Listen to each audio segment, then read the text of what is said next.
పిఠాపురం ప్రజలకు ఇచ్చిన మాటను నెరవేర్చుకున్నారు డిప్యూటీ సీఎం పవన్ కళ్యాణ్. ఆ ఏరియాలో ఎమ్మెల్యేగా గెలిచి ఇప్పుడు మాత్రం ఏపీ రాష్ట్రానికి డిప్యూటీ సీఎంగా అదేవిధంగా 5 శాఖల మంత్రిగా అయితే ఆయన ముందుకు వెళ్తూ ఉన్నారు.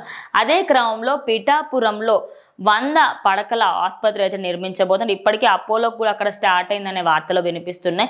అయితే దీనికోసం ఈ హాస్పిటల్ కోసం అక్కడ ఒక 100 బెడ్స్ని అరేంజ్ చేసి సడన్గా ఎవరికైనా ఏమైనా జరిగినప్పటికీ కూడా ఏమైనా వైరల్ ఫీవర్స్ వచ్చినా కూడా అందరూ ఒకే దగ్గర డాక్టర్స్ కూడా వచ్చే విధంగా అన్నిటినీ కూడా అక్కడ సక్రమంగా నిర్వర్తించేందుకైతే అధికారులందరూ కూడా మొత్తం ఇన్వెస్టిగేషన్ అంతా స్టార్ట్ చేస్తారు. ఎక్కడి నుంచి ఏ డాక్టర్ని తీసుకురావాలి ఇవన్నీ కూడా పవన్ కళ్యాణ్ చూసుకుంటూ ఉన్నారు.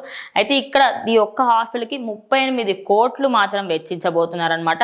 అయితే దానికి ప్రభుత్వం కూడా జీవో అయితే జారీ చేసేసింది ఆల్రెడీ.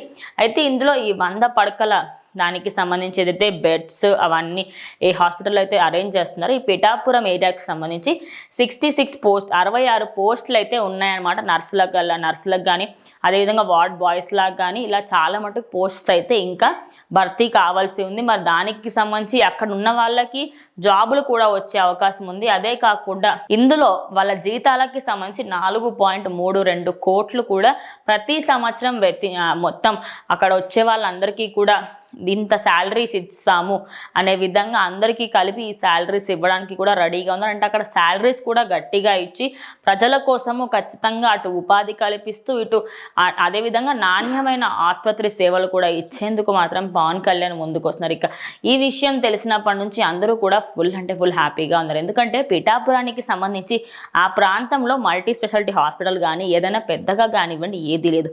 ఒక మారుమూల ప్రాంతం లాగా ఉన్న దీన్ని ఇప్పుడు మాత్రం ఆయన దీన్ని బెస్ట్ ఊరుగా ఆంధ్రలో తీర్చిదిద్దేందుకు అయితే ముందుకు తీసుకువెళ్తున్నారు. ఇక ఆల్రెడీ అక్కడ దానికి సంబంధించి అన్ని పనులు కూడా ప్రారంభమైనట్టుగా కూడా తెలుస్తుంది. ఇంకొద్ది రోజులలో అక్కడ ఒక మంచి స్పెషల్ హాస్పిటల్ అయితే ఉండబోతుంది.